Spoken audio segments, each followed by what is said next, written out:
Hello everybody and welcome back to another JS drop from ThisDot. In this episode, Miško Hevery will give JavaScript developers the tools they need to begin building with the Qwik framework. Like and subscribe for more JavaScript content, and without further delay, let's welcome Miško.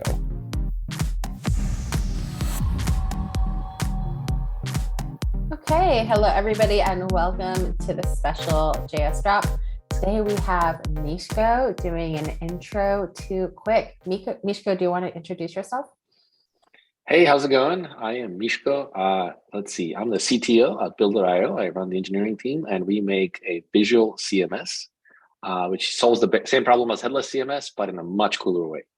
And also, we care a lot about performance, both for our customers and for the world at large. And so we have a lot of cool projects around performance of websites. These include Qwik and Partytown. Partytown focuses on your third-party script eating up into your main thread. And Qwik focuses on the first party, in other words, your code, making sure. So our goal is to basically make sure that a main thread is bored inside of the browser, and that's how we get super nice performance. And so I think today we're going to talk about Qwik, and we're going to do a little demo of how it works and build some web pages. So the way to get started is npm create Qwik at latest. And this is our CLI. Oops, if I could only spell. Create. And this is our CLI that kind of gets the project going. So let's create a Qwik app, and let's just get a basic one. And yes, of course, we want to install npm dependencies, and hopefully it won't take too long. Okay, so now let's jump into the app, and let's do code. Let's get your favorite editor going. And I will fix the font on that. I think this is good size, right? And let's get a terminal going, and in here's to npm start. All right, so with this, we have created, actually, let me minimize this. And actually, let's do this on an incognito tab. That's always nicer. Okay, so here's kind of a basic start that got generated. I'll make the font bigger. How's that? And so what just happened? So we created a very simple application in Qwik. Now, there is Qwik, the framework, and then there's the Qwik city that kind of does the routing around here. Typically, the people refer to this as the meta framework, right? So React has Next.js, Angular has Universal, Svelte has SvelteKit, and so on. So the idea is that Qwik is the part that does the rendering, and Qwik city is the thing that creates the routings. And the way this works is if you look at your folder structure here, if you look at the source, it created a routes folder. And typically people talk about file-based routing. We have something called directory-based routing. In other words, only the directory is the thing that matters. So in here, there's a file called index.tsx. And this is the file that, let's see if I can make this thing a little smaller. This is the file that basically sets up this page right here. You can see welcome to Qwik is welcome to Qwik. Then we have the li items over here. Those are the li items over here, and so on and so forth.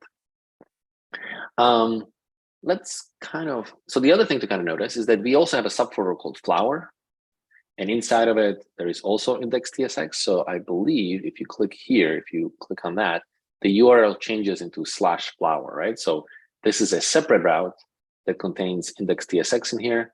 And this particular route generates this pretty flower that updates and animates. So that kind of sets the stage for things, right? So basically you create these directories, and these directories define your application structure. And inside of those directories, you put index.tsx. Now, there is more stuff to actually kind of know about, which is that when a system goes and finds index.tsx, it goes up. And so in here, in this folder, in the flower folder, there is no file called layout. So it just goes a layer higher. But in here, there is a folder, there's a file called layout.tsx. And this file sets up a header, which is this chunk over here, and a footer, which you see over here, right? So this thing that says footer made with love by Builder, this part comes from this location over here. Now, if I were to, for example, change it and add exclamation points and hit save, hot module reloading should do its magic. And now you can see that there's now exclamation points in the UI, but everything else is the same. And then, of course, if you look at the header, if you go into it, it's a separate component. The header has the Qwik logo, docs, examples, and tutorials, right? So this part here is created through the header. So let me pause here and kind of see if there's any questions. But the basic principle here is that by laying out your files in a particular way, you are basically determining the URLs which your application responds to, and you're also setting up kind of common shared things, which is known as the layout files, which says like everything goes on the top and so on. So somebody's asking about a slot. Does the slot work the way view slot works? Well, I don't know how the view slot works, but we do have a slot. It works in the same way as a web component slot works. In other words, this layout file here says that whatever is the child file, right? So you can think of it as a chain. So this flower, right, has index.tsx, and this index.tsx essentially gets inserted into this location. So the layout component essentially says, this is what I want the content to look like. And then the slot represents where you put the child things, in this case, the flower / index.tsx. And oh, by the way, you can nest these, right? You can have as many layout components as you want. So for example, if we created a new file here called layout.tsx, and then in here, we have to set up, I want to export default component. It generated a whole bunch of things. Hold on. Let's see. Let's do it manually so that it doesn't, let's get some like component $, so it imports from there. And in here, we just say return, let's say div.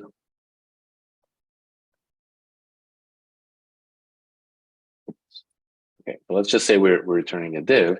We can say style. Let's go border 1 pixel solid red. So if I did this right, I think because I created a new style, I actually have to restart the server. You're missing an I in solid. Thank you. Here we go. So now we have a red box, right? So now we basically have, let's see if we can get this thing in order. So we have index.tsx, right? That's the first file. That's the kind of the innermost file. That file is then nested inside of the layout.tsx, which gives it a border, right? Which then is nested inside of the component, which gives it essentially the header and a footer, right? And so in this particular way, you can kind of build up more and more complicated pages that you want. And of course, any one component can have its own behavior and so on and so forth. So does that make sense? Quick question. Does it allow you to override the parent layout in this situation? No. But you have a kind of an escape hatch in the sense that I believe if I say, if I go to this layout and I put exclamation point on it, I think I have to, oh, no, I did the right thing. It basically says, this is the end of the line. Do not go to the parent layout and try to like embed me inside of it, right? So as you can see, we have lost the kind of the other layout of the other pages, right? I was hoping I was hoping this existed. So very, very excited. Yeah, so that's the exclamation point. That's the magic. So if you remove it now, you get the parts in here. Okay, so let's build something. So let's make a new file. Sorry, not new file, new folder. And let's build a counter. And I think counter is useful because it kind of lays things out in here. And so let's go and create a new file called index.tsx. Let's hide this. And so again, I'm gonna we have a fancy like templates that kind of auto insert this stuff, but I'm just gonna do it manually just to take people through it. Export default. So you always have to export the default component. And let's just do that. And let's import this guy. And you can't currently create this via the CLI, correct? Or you can? No, not yet. No, the idea is that inside of your VS Code, you would have components. You would have like, you know, as I was typing here, and no, which one was it? Here, like the idea is that you would do a show me IDE where you can kind of lay out the boxes. But the other advantage here is that unlike like Angular, where the components are kind of heavyweight, these components are pretty lightweight, and so there's very little extra stuff that you need to do. So if I just say create a counter, right, this is a pretty small component, I should be able to go to counter. And what did I mistype? I think this is one of those cases where the server needs to be restarted, maybe. Yep, okay. Okay, so now you have a counter. Obviously, you can go and update it and things update. But the counter has to have state and behavior, right? So let's create some state to it. So it's a const store equals use store.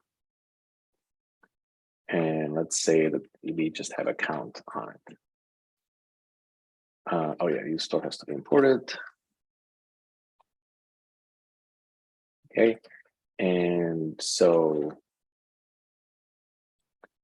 let's say we just say here, let's make another div inside of that. Count is store.count. And now we have the button. I'm gonna click. Oh wow, this is magical. This autopilot is really magical. Okay, so the on-click simply says, you know, go and increment the count, and it gives it a name called increment. And so now we can click on it and it goes and increments the number, right? And so far, if you know any other framework, you should be saying, yeah, it's just like any other website, right? Like there's nothing particularly magical about what's happening on this particular page and what I've shown you so far, right? This is essentially the same exact thing as what any meta framework can do for you. And so if it's really the same thing as everything else, like why bother creating something new, right? And so let's focus on what is unique about Qwik. So let's go into DevTools. Okay, so I'm gonna make the font a little bigger. Okay. So the first magical thing I think about Qwik is, let me just refresh this page. And I'm just gonna focus on JavaScript here. So the only JavaScript that we download right now, so we're in developer mode, which means we have hot module reloading. And so the only JavaScript really we have are these two files. And if you look closer on them, they're actually Vite files. And the purpose of these files is to do hot module reloading. In production, Vite is not part of it. So for the purposes of our discussion, I'm going to filter the files out. I'm going to say, take Vite, and I'm going to basically invert the stuff here. And I'm going to say, I don't want to see Vite. This is not something that I'm going to be shipping into production. And so now the thing to notice here is there's actually no JavaScript present whatsoever, right? We made a page that's interactive. If I click increment, JavaScript downloads, but there is no other JavaScript present on the page. And I think this is the kind of the value add, right? Qwik's magic basically says is, look, we're in this world where our websites are getting more and more complicated. And what I mean by complicated is that they have more and more JavaScript. And as more and more JavaScript is delivered to the browser, your application has a slower and slower startup performance. And to make the application startup performance be very, very fast, you need to get rid of JavaScript, right? So like you have these two things that are fighting. Like in order to have a fast site, you have to have very little JavaScript, or ideally nothing. And in order to have a very interactive and rich website experience, you have to have a lot of JavaScript. And these two things are essentially fighting. Somebody has mentioned that this feels like Solid.js and Astro. It's a good question.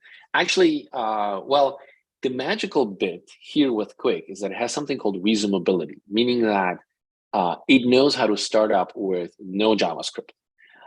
If you look at Solid still has the hydration. So Solid is unable to start up with zero JavaScript, but Solid is very, very good at removing the unneeded JavaScript. So you still have JavaScript that you have to eagerly execute with Solid, but Solid's compiler was pretty good at throwing away things that are unneeded. In the case over here, the solid would be very good at recognizing that like, oh, the header component actually has no interactivity. So like, why are you even sending the header component to the client, right? So solid would be very good at basically removing all the code associated with the header and the footer, and solid would only send the code associated here.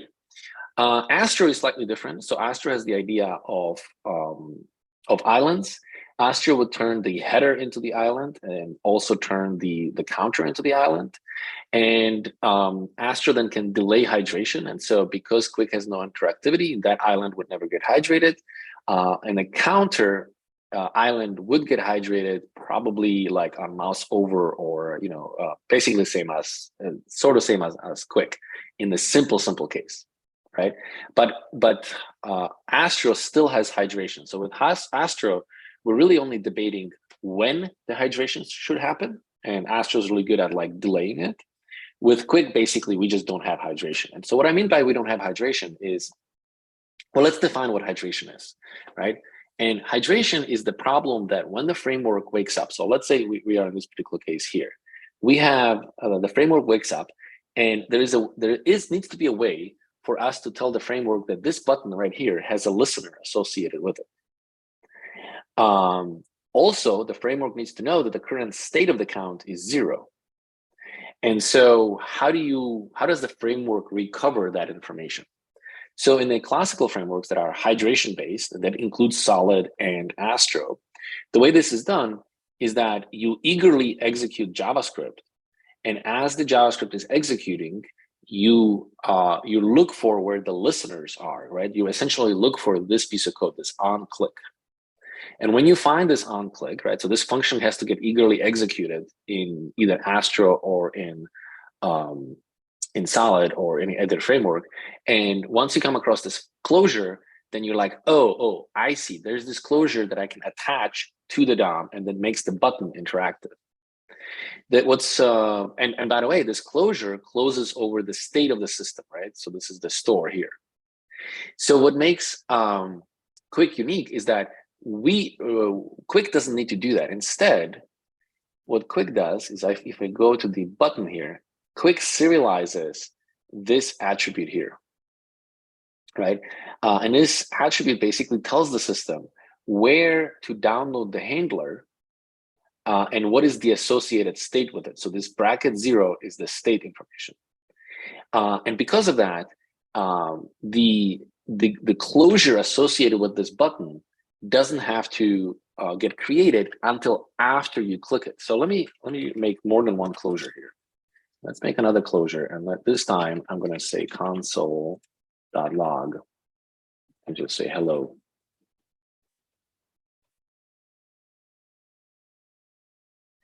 Now notice we have two buttons, and these two buttons actually point to different URLs. And what's kind of interesting to see is that this button right here captured 0, whereas this button did not. Let me show you how this works, and kind of dive into it deeper. So in the case, again, we go to the network tab, no JavaScript is present. And then when I click the greet button, the only thing that downloaded is a function that literally just said console.log. Remember, not even the framework has downloaded. Basically, the system was able to identify it, like the only thing I need to process this particular thing is the console.log. And so the system was able to extract it and say, when you click on this button, just download a piece of code that just says console.log and nothing else, right? But this is kind of simple, right? Because what's happening here is that this function right here essentially gets extracted into something like this, right? And because it's extracted now, we can go and lazy load it. But in this case here, this is not so simple. If I try to export this, notice what happens. The system says like, yes, but like, what about the store, right? This one was easy because it was stateless function, but this is not so easy because this is actually a closure that captures the store that's over here.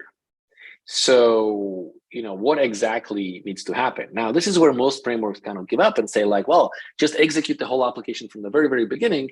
And as you're executing the application, you will then come across this function that creates a store, which will in turn create the closure that's over here, and then that closure I can attach to the DOM. But by doing that, we have just forced the download of the whole application. And this is the thing we're trying to avoid. So let's see what happens when I click on the increment here. So when I click on the increment, the thing that downloads is just the count, nothing else. But we have to restore the store variable somehow.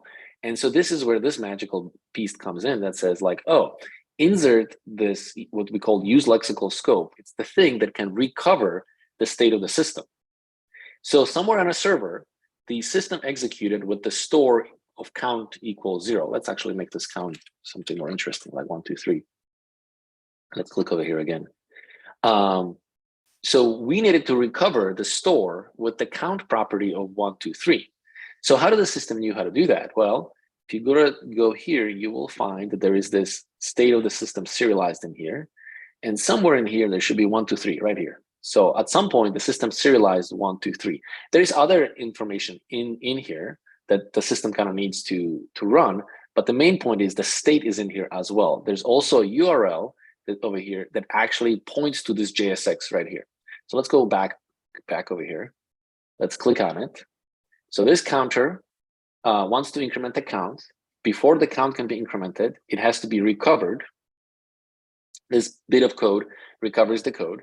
But of course, this bit of code has to be imported from Qwik. So this is actually the thing that pulls the Qwik in. In the previous situation, in the case of this situation, there was no need to recover the store, and therefore even the framework itself didn't have to get pulled in. In the second case, we have to pull in the framework. So the second import that you see download over here is the framework itself. And once the framework runs, let's go back here, it modifies the count. And when the count gets modified, the system knows that this JSX has the count. And so now the system says, yes, but I need to download this JSX. And so that's what happens here. Oops, I need to make it full screen. This is the JSX for associated with this particular component. And then this gets inline when you actually have production build. And so the only thing that the system downloaded was the absolute bare minimum to make the UI work. What didn't download here is the actual header component or the footer component or the layout or anything else on a page, right? So the system was extremely surgical about like, I just need this and nothing else. And if you look at the outputted HTML, you see this extra kind of comments. All of these comments tell the system where are the component boundaries, right? So in our case, this is our component, right? This div contains other things, right? It is contained within this ID right here. So from here to here, this is a component that contains our behavior. Okay, I'm going to stop here, see if people have questions. I asked it in the chat, but so are all these functions that we're seeing able to be built at runtime, or sorry, at build time, and then stored and served over the CDN? And that's why there's not a concern about the extra load time? Yeah, okay, so it's a good question. So let's go here again, and let's do increment. And so in this particular case, there is a waterfall situation that happens, right? And because we're running in build, it's going to tell me the times. Okay, there are some times in here that really do add up to something that's actually might be concerning, right? But we're running inside of development mode. Let's go to production site. So this is an actual site in production. And let's look at the search button. So let's see what happens when I click on it. So let's go to the network tab. Again, no JavaScript. And when I go and click, JavaScript downloads. And two interesting things happen here. First of all, when you actually would have clicked on search, the number of functions that would have to download is probably around 20, a lot more than actually what downloaded here. And that's because one of the things that Qwik knows how to do is it knows how to coalesce the functions together. Basically, it says like these functions are always going to have to be needed together. And so it probably downloaded all these functions into here. And then the second chunk is probably the framework. So that's one thing that happens, right? So we are doing coalescing that prevents waterfall situation. The second thing that happens is that if you look at this thing, this column here, and I'm sorry, it's kind of small, it actually says this was served out of service worker. So this was 31 kilobytes and the second one was 37 kilobytes, right? So these two chunks actually came out of the service worker, and the time it took to serve them was 2 milliseconds and 1 millisecond correspondingly, right? So the amount of time is essentially nothing, zero. And the reason why this works is because in production, we have a service worker here. Where is this thing? Let's see how I use this. Here we go. There's a party town. We can ignore this one for a second. And there's the service worker over here. And this service worker, let's expand this, actually knows about all the chunks. So if you see here, this is kind of the metadata about all of the chunks that exist in the system. And what the service worker does is it says, okay, I understand the graph of the chunks. I understand that if you get a particular service worker if you get a particular chunk A, you're also going to need B and C downloaded immediately afterwards. And so what the service worker does is it starts downloading everything eagerly. So let's go back to here, and it puts everything into the storage. And so the service worker, as you can see, pre-downloaded all these chunks, in this case, about 10 of them. But if you are to actually go look at the actual application, you would see that there might be something like 30 or 100 chunks. I don't know how many.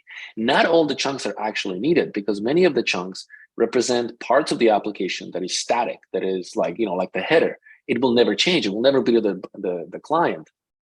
And so the service worker has this knowledge and can start prefetching everything. So the way it actually works in production is that you navigate to the particular page. And remember, the name of the game here is to keep the main thread free of any JavaScript so that you have extremely fast responsiveness, right? So you navigate to a page, and immediately a service worker gets loaded in a separate thread that's not the main thread. And then service worker looks at the state of the system and says, I know which things the user can possibly click on, and I also know which things are essentially unreachable. And based on that, it starts downloading all the chunks that are necessary. So now, even if you go offline, the system actually works because, well, we already prefetched all these pieces, right? And for the parts that are needed, we can do this eagerly. Now, when you go and click on a search, it opened up a new box. And here, new set of events become available. And so when this happens, the main thread actually sends a message to the worker thread and says, now that the UI has updated, there are all these new ways in which the user would interact with my page. And this represents, or we call them symbols. These are the possible symbols that the user could interact with. These symbols then come to the service worker, and the service worker knows where these symbols are and which chunks, and can start prefetching them immediately as you interact with the page.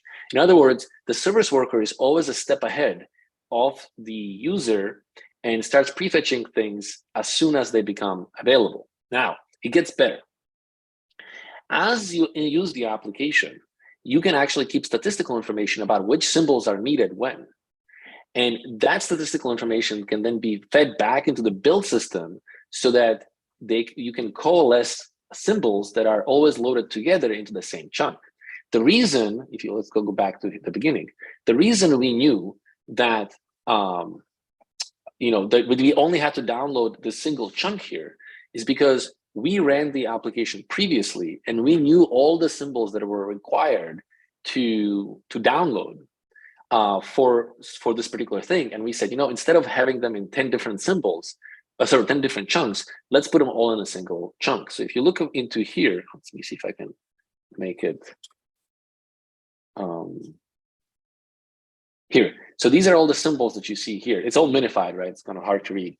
But notice that this one file contains a lot of these symbols together, because as we executed the application, we saw that these things are always going to be needed together, right? And so we knew to download them together and put them in the same chunk.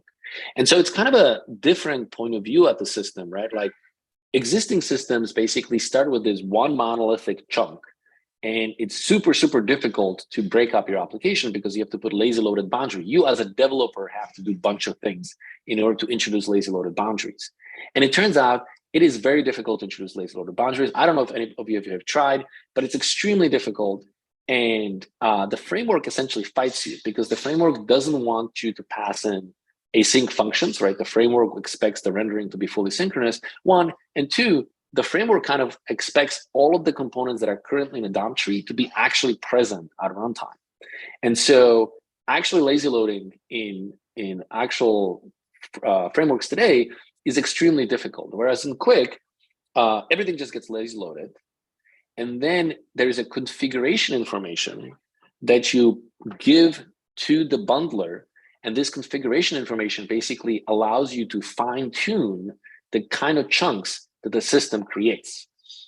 And I think that's kind of a big difference, right? Because if you have an existing application and you decide like, I want to subdivide something, you have to go to the developer and say, hey, Mr. Developer, could you like move things around, right? This isn't working for me. Whereas in this system, you can just go to whoever is setting up the bundling system and say like, oh, by the way, looks like our chunks are too big. Can you break them up? Or our chunks are unnecessarily small. Can you put things together? And all of that becomes a configuration information, which means you don't have to, do as a developer, you don't have to change anything. And I think that's super, super powerful. Okay, I'm going to stop here, see if people have further questions, and then we can jump back in.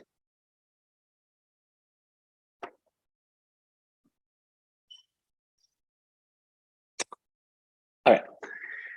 So prefetching is a kind of a huge place of exploration that we can talk about in hours, etc.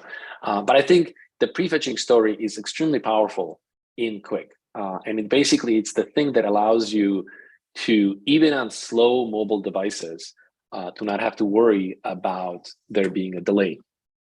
And the other thing I want to point out is, people often say like, well, isn't prefetching the same thing as just downloading the application?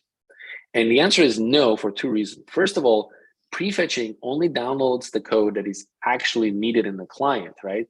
Remember, in this application here, the header would never ever download to the client because there isn't the code path that allows me to interact with the header, right? No matter what I do in this application, what button I click or etc., at no point does the header actually have to be re-rendered. So the prefetching already has a significantly smaller chunk, smaller amount of code that has to download. So that's the first benefit. Second benefit is that in normal systems, all this application code has to be eagerly executed to recover both the state information as well as the closures so they can be attached to the DOM. In Qwik, none of this stuff needs to happen eagerly, right? We don't create the listener until you actually click on it. And oh, by the way, the existing system has to create all the listeners eagerly, right? We just creating the listener for the specific interaction you have done. Anyways, all of this really is done so that when you come to an existing application, you have essentially no JavaScript to execute on the main thread, right? And this is what gives Qwik its superpowers, right? So if you go to page speed and you say qwik.builder.io, it's going to run a few seconds. But what you're going to see is that the score is going to be in high 90s, right? And the reason for that is because, well, there was literally nothing for the browser to do, right? As soon as the HTML showed up, we were able to do a paint. There was almost no JavaScript to execute. The only JavaScript that's actually executing is the JavaScript that is required to set up Party Town and that requires to set up the service worker for loading code, right? So it's very little JavaScript to run. And the time to interactive basically was saying like how long before there was essentially no JavaScript running on the page. Like the system doesn't actually know how to measure this number, right? Because like, how do you know when the page is interactive? Well, you assume that then all the JavaScript finished executing, everything is done. And so this number here is actually showing when the JavaScript is finished executing. but it's not actually the time when the page became interactive. The page becomes interactive as soon as the Qwik loader executes. And we haven't talked about Qwik loader, I apologize. Let me just show you very quickly. When the code downloads, I showed you the state of the system. There's also a JavaScript here called the Qwik loader. This is the thing that knows how to lazy load the rest of the system. This Qwik loader is super small. It's about a kilobyte when it's minified and gzipped, and it takes only about 10 to milliseconds to execute on a startup. So this is essentially free. It is so tiny that we actually inline it so that the browser doesn't have to make a separate HTTP request to fetch this. Let's see, where was I going with this? So I'm saying that this number is actually a bit of a lie, because let me show you an interesting demo here. So this is a quick demo. We're working with Cloudflare. And the response is intentionally made slow. As you can see, the data is showing up very, very slowly, right? And so if you had an existing system, the way this would work is that, well, you can't hydrate the page until the page is fully loaded, right? So hydration has to wait until everything is finished. Once everything is downloaded, then you can hydrate and then you can interact with the page, right? So now typing over here causes the updates over here. But in Qwik, even before the page is already downloaded, you can already start interacting with the page, right? So the interaction that you see up here is even before the content is fully loaded.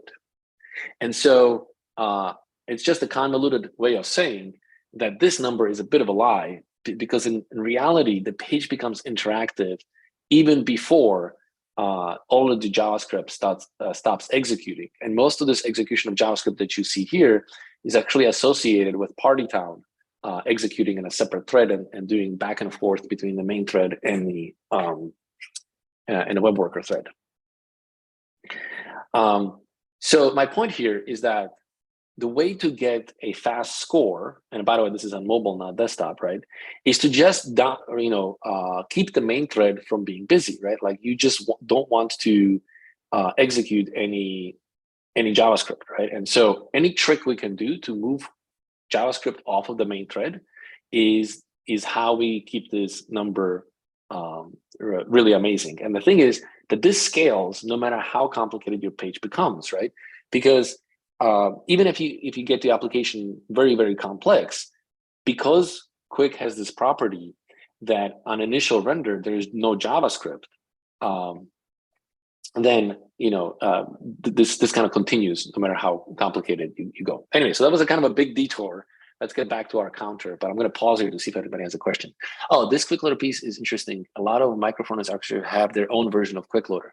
Yeah, so you need to have something that knows when to execute the rest of the code, right, so to speak. And the way this thing is done in Qwik is because we put extra comments in the URL. Let me show this. So I'll go here. You can see this is the comment. And so there's got to be something that can process this click, right? So when I click on this button, the event propagates all the way to the root. And in the root, there is the Qwik loader. And this thing is the thing that actually captures the event and then says, okay, what do I have to download? What piece of code do I have to download? What symbol do I have to execute from this piece of code? And so on. And oh, by the way, again, this is dev mode, so these are super long. If you go to production, these things are pretty short. Let's actually show you a production. So there's a button here, right here, right? So on click is much shorter. It's saying like, this is the chunk, this is the symbol, this is the state to recover. So in production, these things are all shortened. Okay, questions, or should we go a little deeper here? All right, let's keep going. So we have a component, and it has a state, and the state re-renders. So if you go to the network tab, right, there is no JavaScript. If I click count increment, basically the whole component downloads, right? We downloaded the listener, we downloaded the component itself. What didn't download is this second listener, but for the most part, the component has downloaded. All of the parts have downloaded. At this point, I think it's a good thing to talk about these dollar signs. So these dollar signs are instructions to what the piece of technology we have called optimizer, and they tell the optimizer to go and extract this piece of code. So let me actually go to our tutorial. So we have a playground. Okay, so this actually shows how the system is broken up. So in this particular case, notice that, let's see, it's a client bundle. So we have our framework itself, and then we have downloaded the part over here, right? So in here, we have our app, and the app, instead of having a direct reference to our body, the application says, oh, there's this dynamic import at this location, and there's a particular symbol that you have to download, right? So this URL points to this chunk right here, and this symbol points to this export that's happening on this line over here, right? So obviously we have two bundles. We have the framework itself, and then we have this component which extracted this part here. So let's put a listener on this.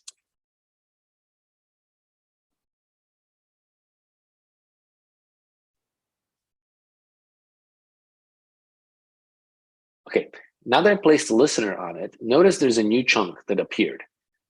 So first of all, our regular chunk stayed the same, except we now have a listener. Where's the listener? The listener's here. This is the console log, but why don't I see it here? What am I missing here? I have to refresh. What's going on?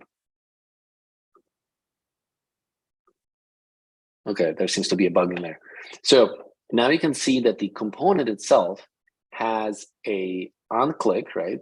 But this on-click doesn't have the actual source code. Instead, it has a dynamic import and a symbol to go and execute, right? And this can go on forever, right? So as you're adding more and more complicated pieces of code there, the complexity just increases. So I'm just cut and paste this code from here. And I think we need to go and refresh this. Okay, so now you see, yeah, this has a bug to read. It's not refreshing properly. I will have to talk to Adam.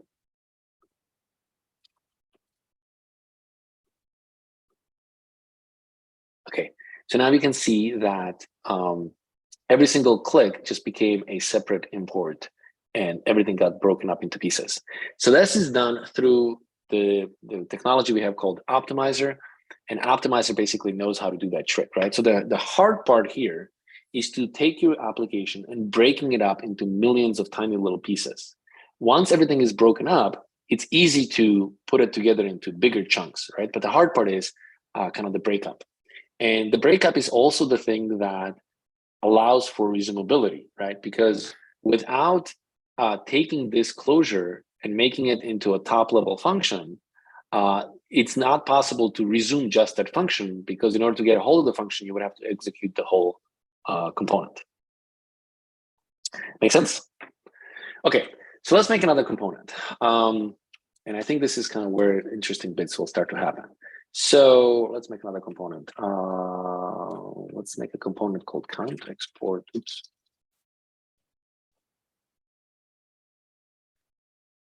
And okay, and so let's say that this thing has props, and the props are store, which is actually just a count to the number. Okay, and let's take this thing.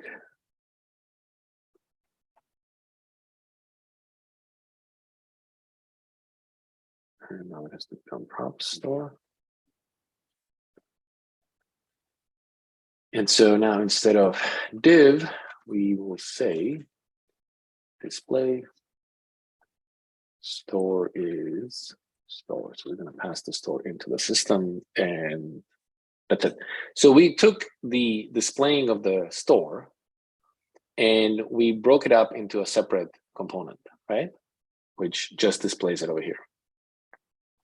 And I want to show you how such a small change actually has a huge impact on what actually happens. So here's our code. Again, everything behaves the same, like, you know, nothing that you see here will change, but let's click increment. So the first piece of code we have to download is the thing that we increments the count, right? So that's this bit right here that it has to download. The next piece is the framework that has to download. But notice what the next piece is. What we downloaded was the child display component, right? Just this component downloaded. The system correctly analyzed the situation and said, hey, this component on the top actually doesn't need to re-render, right? Because, well, I mean, it stays the same. The only thing that really has to re-render is the display itself. And so now we were able to completely skip downloading of this code right here.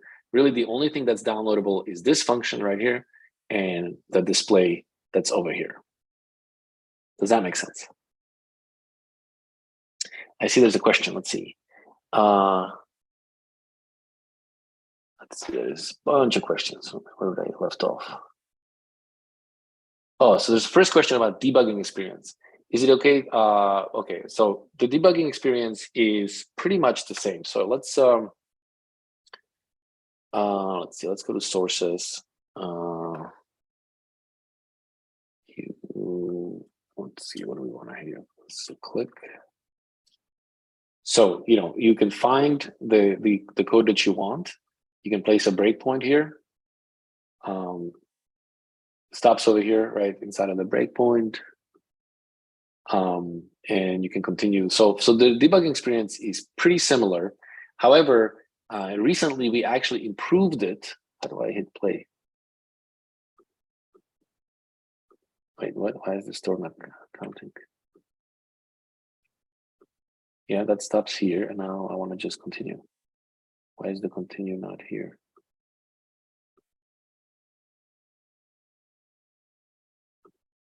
All right, I'm a little confused because we did stop in this location. Oh, now we're in debugger. Yeah, hit run. Okay, I don't know what's going on. I do know that in the latest version, the source maps have been updated so that the source maps now correctly work. In the past, you might have had a bad experience with systems that move your code around because they change the actual content of the functions.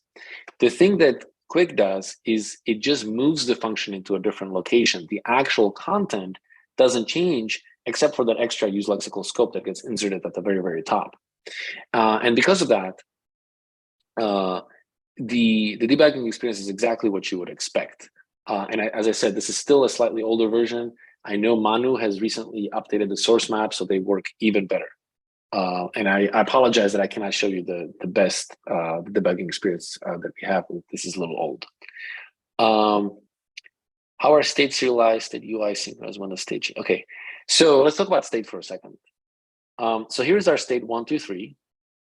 And that serializes into this JSON in here. And so somewhere in here, there should be 1, 2, 3. That's where, this is where it is, right? When I interact with this component, this Qwik JSON essentially gets completely consumed and it gets removed. It's gone, right?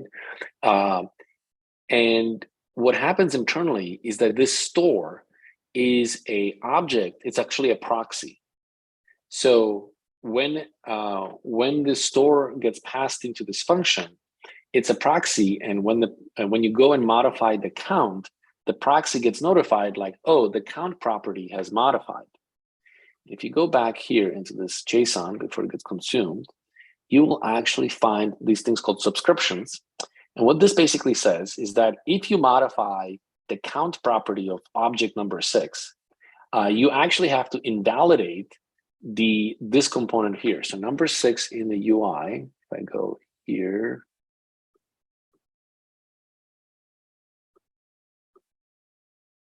this count is ID 6, right? So what this is basically saying is that when I go and modify the count property, the component 6 is invalidated. It's no longer valid.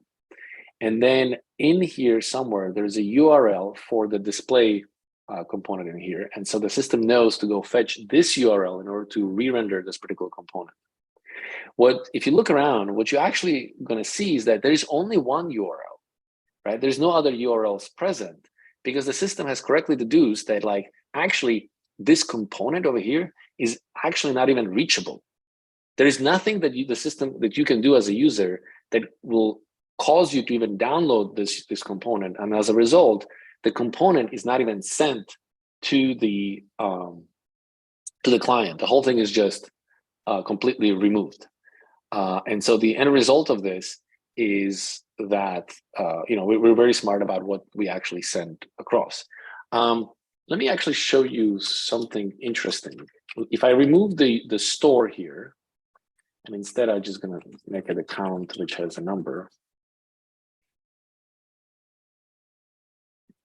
Notice what happens with the serialization. We still know that there is an object that has a count of 234, right? But there are no subscriptions, right? And because there's no subscriptions, there's no URLs to even point you to download it. So obviously this particular thing no longer works because it's no longer a subscribable store, it's just a regular object. And so the system looked at it and basically removed everything. It basically looked at the output and said, you know what, you don't need any information here, and everything just gets removed. So let's put this back.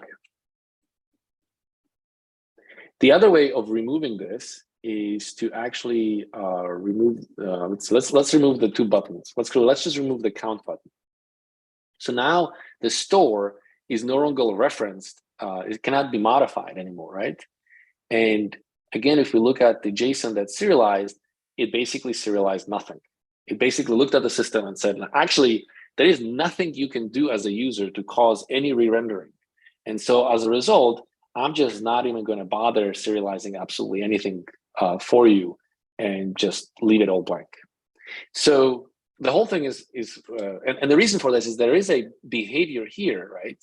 There is a behavior here, but the other behavior you have here actually captures the store, right? So what makes this thing different is the store. So if I just delete this, just say false here, same thing, right?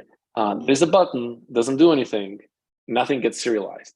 But when I change this to actually refer to the store, all of a sudden the system's like, now I need to know all this extra information because now I know that you can click on this button and that can increment the count. How do you access elements in Qwik? So it's an exact same thing as useRef. So you say const ref equals useRef. Let's say we want to get a hold of the, I don't know, let's say that this button. So you say ref, and that has to be imported. And so here we can print out the ref. So if I hit greet,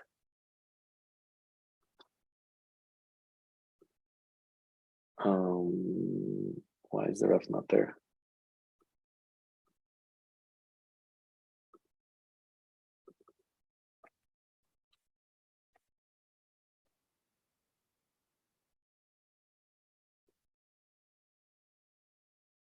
What?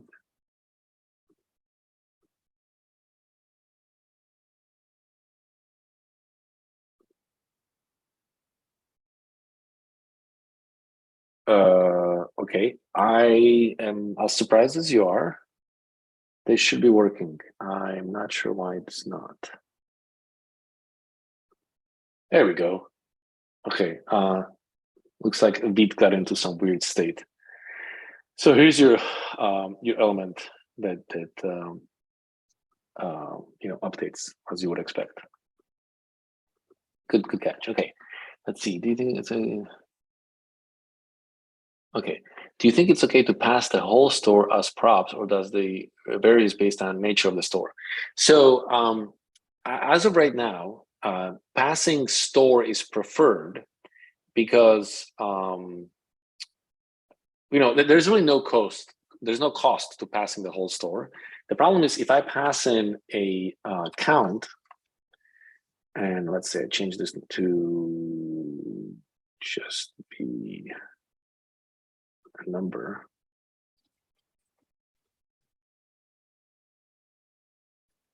It still works.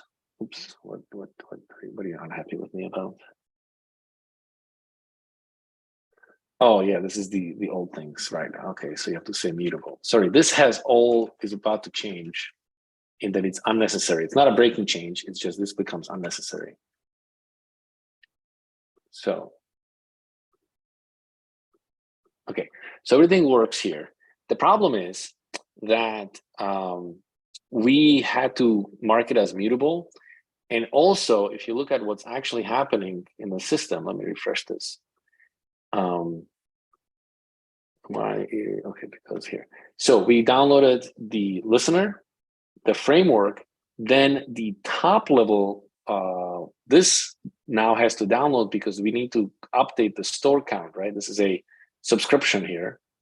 And then we also had to download the display. So now we basically downloaded all of the parts in the system. With signals, which are just about to be released, this is going to get fixed and the mutable is going to become unnecessary. So it's going to become just this. And the correct thing will happen because we will understand that this store is actually used here and you will no longer have to download the component. So this is a non-breaking change that is coming and is going to make the system kind of more intelligent. So you will be able to write this, as you see over here, and the component will never download. It will only download the display. So that is just basically coming soon. But that's a good question. Okay, let's see. Does it make a case for strongly separated smart and dumb components? I think this was already addressed. As of right now, it's a good idea to pass stores, but with the change with signals that's coming, it will actually make no difference, and the correct thing will just happen out of the box. Maybe the server needs a restart. Yes, thank you. It did need a restart. Someone wants to know what's the TypeScript support for Qwik.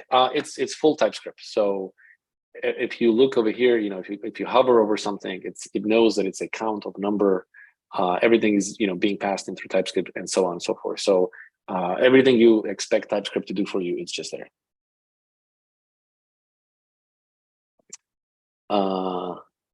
Okay, some internal joke that I am not privy to. That's fine. Let's see, how are we doing on time? So we have about half an hour more. Where would you like to take this demo?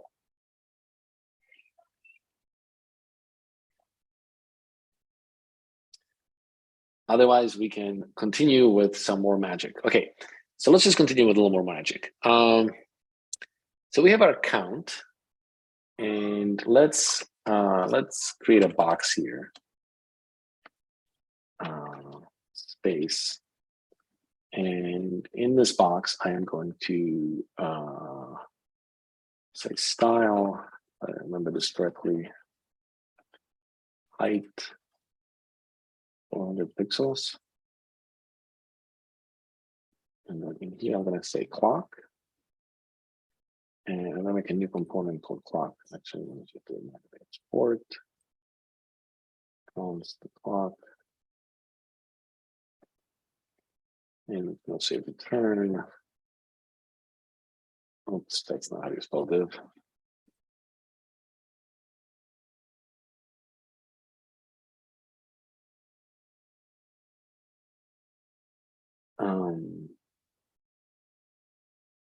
So there, I actually got it. So great. So we have a counter on the top, and we have a clock on the bottom, right? Now this clock's not working yet, so let's make it work.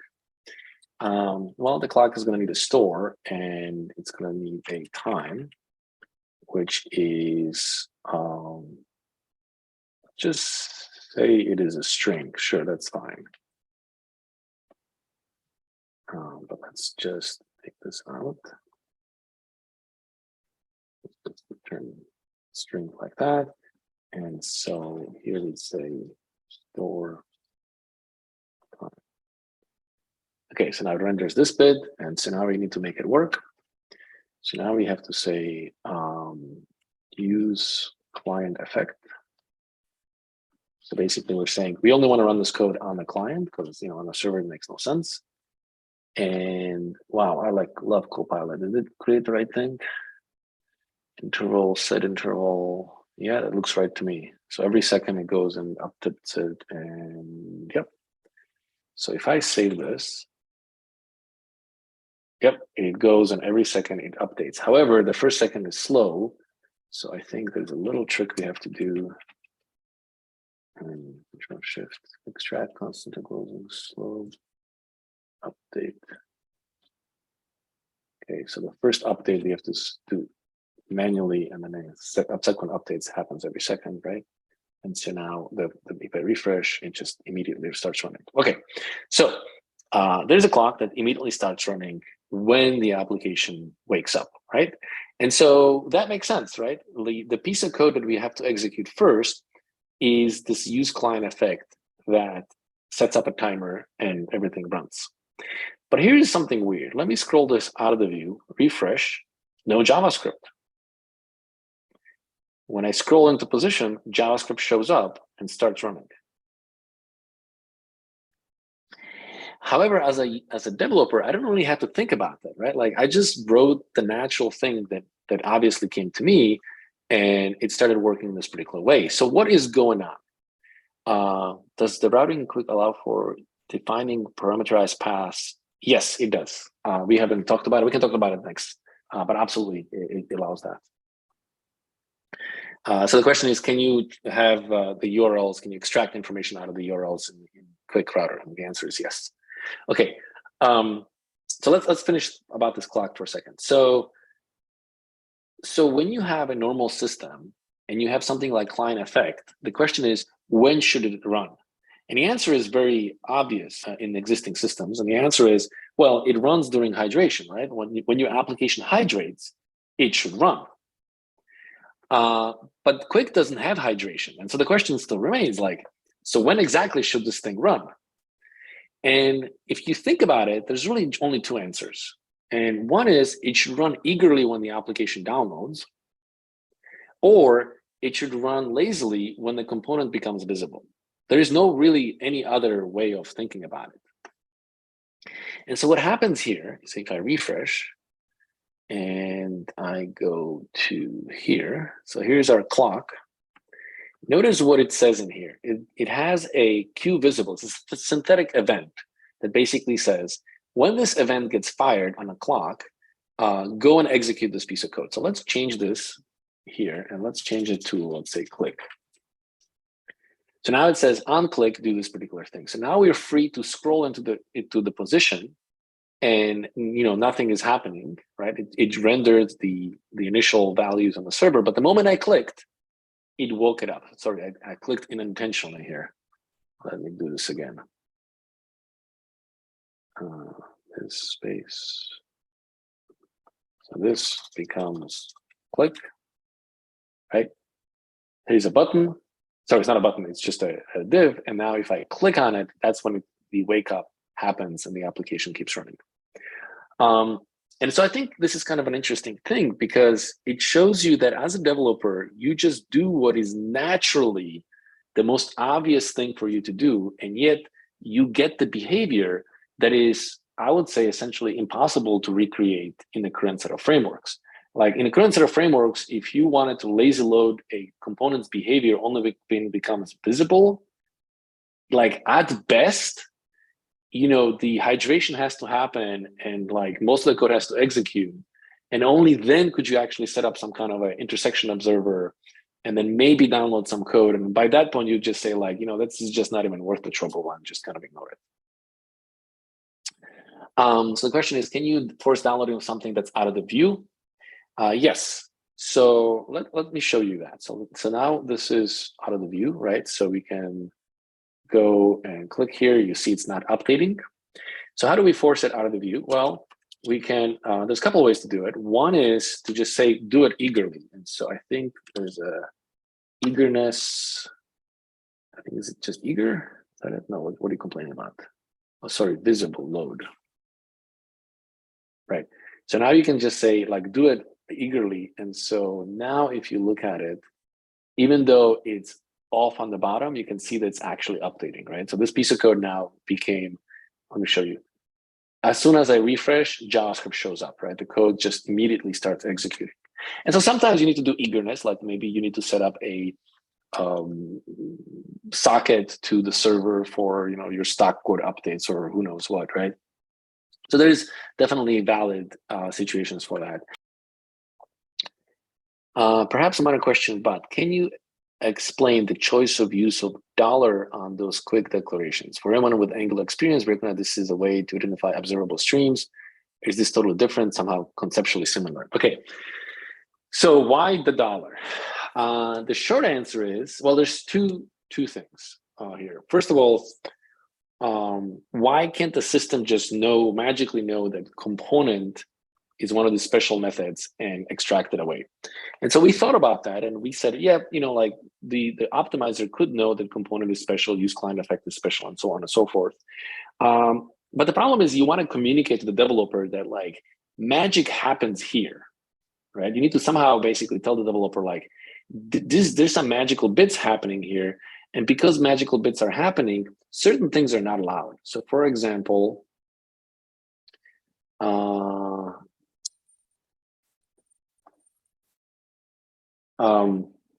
there is a serialization boundary that happens here, right? And we're capturing things like props that come from up here. And it means that the props have to be serializable. If they're not serializable, this thing doesn't work. So we needed a way of not just telling the optimizer that magic should happen here, but also to tell the developer, like, by the way, special rules apply over here. You can't just do anything in here, right? Because whatever is crossing this $ boundary has to be serializable. And so as a result, I need to somehow communicate this to the developer. So we had a constraint that we needed a symbol to be added to the function that basically does two things. One, it tells the optimizer to do its magic. And two, it tells the developer that magic is happening here. Be careful, like special rules apply. Now, if you look at the available symbols in your kind of keyboard, you can prefix a word on the end, or you could just use a $ or underscore. There's no other character that you can use that will basically say like magic is happening here, be careful. The other thing we wanted to do is we also wanted to make sure that you could create your own methods. So you can make your own method with a $.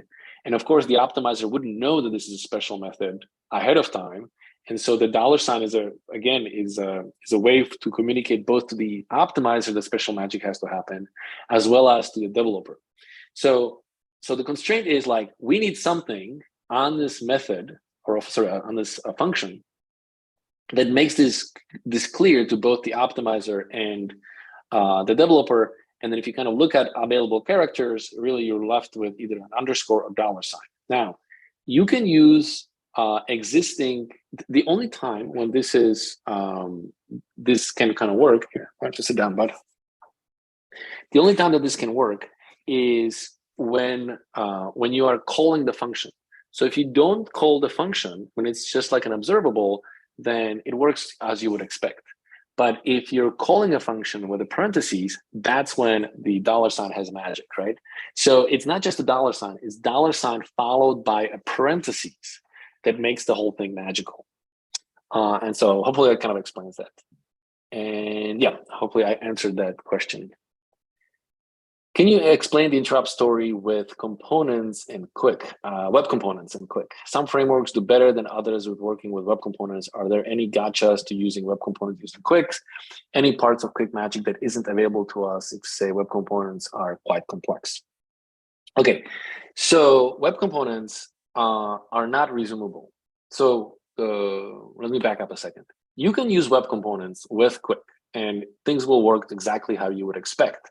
The problem is web components are not resumable. So in order to make the web components work, you're going to have to eagerly download the code and make them run, right? So you're using Qwik presumably because you're trying to delay as much JavaScript as possible until some later point in time. And then you bring in web components and you kind of destroy that, right? Because now all of a sudden you have all this JavaScript that has to eagerly be executed in order to make the web components work. That's one problem. The second problem is Qwik is very much into SSR, right? So server-side rendering is kind of what makes the whole thing possible. Without SSR, and by the way, I say SSR, I really mean SSR/SSG and all the other parts. But without the server-side rendering part, there really isn't anything kind of interesting here because just Qwik will revert to like a basic framework that does everything on the client. And the problem with web components is there isn't a really good server-side rendering story. So yes, you can use web components. You'll be probably negating all the benefits that Qwik brings you. And on top of that, you will probably have a super hard time creating a good server-side rendering story. Because, by the way, it's not just about server-side rendering, it's also about server-side streaming. And so while web components have a hard time doing SSR, it's essentially impossible to get streaming to work with web components. So we didn't like do anything specifically to make it not compatible with web components, but at the same time, the whole web component story doesn't really fit into the whole thing. Okay, we're coming towards the end. So I don't know if there are people who have last questions or let's see. So there's another question that came up. Is there an ideal use case for Qwik? For instance, Astro has taken the stance that they're great for documentation content sites, but not for dynamic web applications with dashboard views, etc. Is there a place Qwik sees itself? Excellent question. So you're right. It's difficult to build kind of a full-fledged applications with Astro because Astro creates these islands and essentially it creates a new problem, which is like, how do you do inter-island communication, right? Because one of the things frameworks do is they do inter-component communication. And with islands, islands are kind of components, and there's just kind of bigger components. And you kind of lose the inter-island communication problem. So yeah, Astro is very good for things that are mostly static, but have few dynamic islands of interactivity. Qwik is really aiming to be the same thing. Like if you can build a website with Angular, React, Vue, Svelte, or any of this existing system, you can also build the same exact website on Qwik. Whereas not the same exact thing. I mean, in theory, you could probably get it to work with Astro, but you would kind of lose all the benefits out of the system.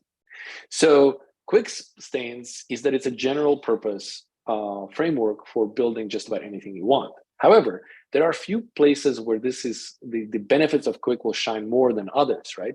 So if you have any kind of websites that is really an MPA style application, so things like e-commerce websites, landing pages, blog posts, conversion things, etc. Qwik will have a huge advantage because it can lean on the server-side rendering and lean on the fact that it doesn't have it doesn't have resumability, hydration, right? It just has a resumability, and because of that, all of those things, it makes the startup performance really good. So I think Qwik spans basically the full gamut. Like you can use whatever you use your Astro for, you can use Qwik for, and it will perform just as good, if not better. But on the other side, you can go to like super complicated applications that have a lot of rich interactivity, a lot of complex interdependencies, and Qwik will equally shine over there. The only place where like you kind of lose kind of the value of Qwik is like if you have a super long-lived kind of an SPA application.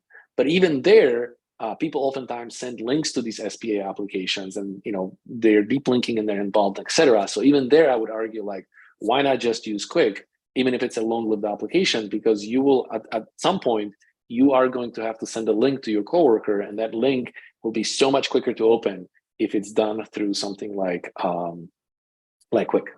One of the areas we haven't talked about is personalization websites. Our goal with Qwik is to make pages like Amazon landing pages to be able to be built using Qwik without the Amazon landing pages requirements. The reason why Amazon landing pages are so difficult to build is because they're fully personalized. Their response is specifically to you as an individual, right? So they know your username, your number of items in the shopping cart, but also your preferences, right? They know that you're into rock climbing, and they show you the rock climbing gear versus just a generic content.